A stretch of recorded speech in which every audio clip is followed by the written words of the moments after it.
Hello everyone အားလုံးပဲမင်္ဂလာပါကျွန်တော်ဒီနေ့ sharing လုပ်သွားပေးချင်တာလေးကတော့ Google account တစ်ခုကိုစနစ်တကျနဲ့ step by step တစ်ဆင့်ချင်းစီဘယ်လိုဖွင့်မလဲဆိုတာလေးကိုရှင်းပြပေးသွားမှာပါကျွန်တော်တို့ဖုန်းတော်မှာကွန်ပျူတာမှာရှိတဲ့ browser တစ်ခုကိုဝင်ပြီးရင်ကျွန်တော်ဝိုင်းပြထားတဲ့နေရာလေးမှာ google.com ဆိုတဲ့စာလုံးလေးကိုရိုက်ပြီး enter နှိပ်လိုက်ပါ Okay ဒီစာမျက်နှာရောက်လာပြီဆိုရင်ကျွန်တော်တို့ညာဘက်တောင်းမှာရှိတဲ့ science ဆိုတဲ့စာလုံးလေးရှိပါတယ်အဲလေးကိုကျွန်တော်တစ်ချက်နှိပ်လိုက်ပါမယ်Okay ဒီစာမျက်နှာရောက်လာပြီဆိုရင်တို့ကအကောင့်တစ်ခုလုံးမှာဖြစ်တဲ့အတွက်ဘယ်ဘက်တောင်းနားမှာရှိတဲ့ create account ဆိုတာလေးကိုနှိပ်ပါမယ်နော်ခွင့်ပြထားပါတယ် Okay အမှကျွန်တော်တို့ရွေးချယ်စရာ၃ခုရှိတယ်ဒါပေမဲ့ကျွန်တော်တို့အပေါ်ဆုံးက for mindset ဆိုတဲ့ဟာလေးကိုပဲနှိပ်ပါမယ်တစ်ချက်နှိပ်ပြီးလိုက်ပါ Okay create your Google account ကျွန်တော်တို့ account တည်ဆောက်လို့ရပါပြီအဲ့မှာ first name ကျွန်တော်တို့ရဲ့ပထမဆုံးနာမည်last name တို့ရဲ့နောက်ဆုံးနာမည်ထည့်လိုက်မယ်ပြီးရင် user name နေရာမှာကျတော့အကြီးစလုံးသုံးလို့မရဘူးအသေးစလုံးပဲသုံးလို့ရမယ်ပြီးရင်အဲ့ဒီစလုံးတွေလည်းမှတ်ထားပါမယ်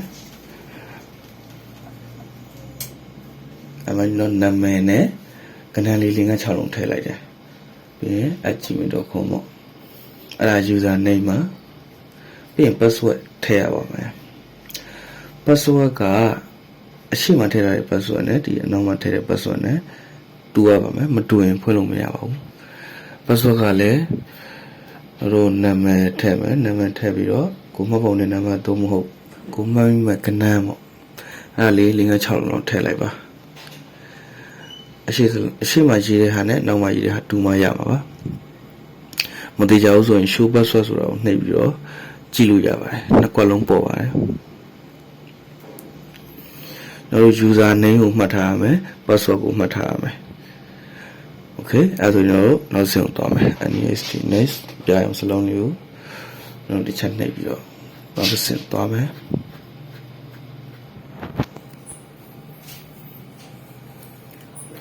Okay ဒီစာမျက်နှာမှာဆိုရင် Wi-Fi ရောဖုန်းနံပါတ်ကျွန်တော်တို့ဖုန်းနံပါတ်နဲ့တီးပြခိုင်းတာပေါ့နော်သူအဲ့မှာအလံလေးရှိတယ်အဲ့အလံလေးကိုကျွန်တော်တို့တစ်ချက်နှိပ်မယ်ပြီးရင်ကိုရောက်နေတဲ့နိုင်ငံပေါ့ဘယ်ပဲရောက်နေစင်ကာပူရောက်နေလားထိုင်းရောက်နေလားမလေးရောက်နေလား US ရောက်နေလားကျွန်တော်တို့မြန်မာကိုရွေးလိုက်မယ်မြန်မာဘာမှာ +95 ဆိုတာလေးကိုရွေးလိုက်မယ် Okay +95 ဆိုတော့ country code ပေါ့နော်နိုင်ငံ code ပေါ့ဆိုတော့ပြီးရင်ကျွန်တော်တို့ဖုန်းနံပါတ်ထည့်တဲ့အခါမှာတတိထားမှာ39လို့မထည့်ရပါဘူးကျွန်တော်တို့39ဖြုတ်ပြီးတော့6ပဲထည့်ရပါမယ်ပြီးရင်ကိုယ့်ရဲ့ဖုန်းနံပါတ်ကိုရိုက်အဲ့ဒါဆိုရပါပြီ39ထည့်ရမလို့ပါဘူးဘယ်လိုဖြစ်သွားလဲဆိုတော့ +959 799 739 420 Okay အဲ့ဒါဆို next သွားမယ်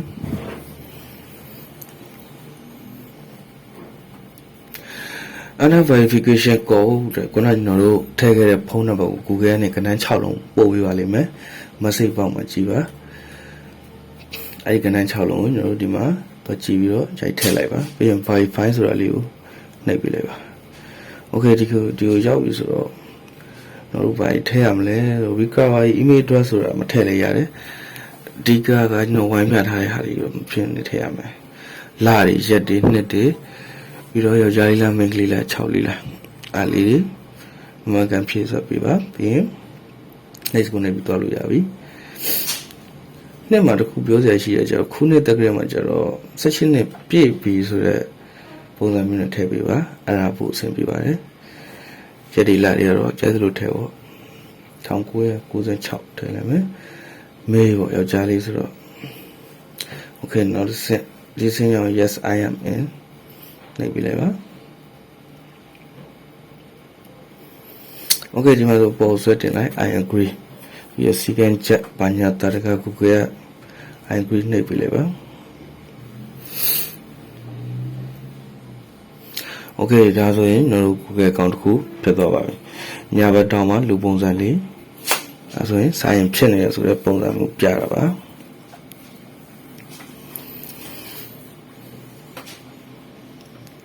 ကျွန်တော်တို့ YouTube တစ်ချက်သွားကြည့်အောင် Okay YouTube လေမှာ www.youtube.com ဆိုတဲ့ချက်နှိပ်လိုက်ပါမယ် YouTube မှာကျတော့စာရင်မဖြစ်သေးဘူးဆိုတော့ကျွန်တော်တို့အဲစာရင်ဆိုတဲ့ဟာလေးကိုတစ်ချက်နှိပ်ပေးလိုက်ပါမယ်တကယ်လို့ခုန user name တွေ password တွေတောင်းတယ်ဆိုလဲဖြည့်ပေးလိုက်ပါခုနကျွန်တော်တို့ဖွင့်ထားခဲ့ပြီးပါပြီအဲဒီ Google account လေးကိုထည့်ပေးလိုက်ပါစာရင်ဆိုတဲ့စလုံးလေးကိုနှိပ်ပေးလိုက်ကြပါပြီ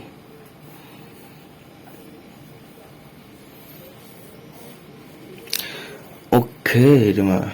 တို့လူပုံစံလေးပြသွားပြီဆိုတော့ Google နဲ့ YouTube နဲ့ချိတ်ပြီးပြီပေါ့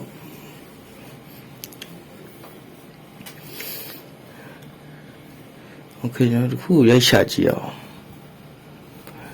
တို့ YouTube နဲ့ Google နဲ့မချိတ်ဘူးဆိုရင်ကျွန်တော်တို့ like လုပ်လို့မရပါဘူး subscribe လုပ်လို့မရပါဘူး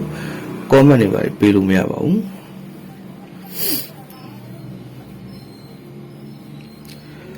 Okay ဒီမှာ like ပေးလို့ရပါတယ် subscribe လုပ်လို့ရတယ် notification on ရတယ်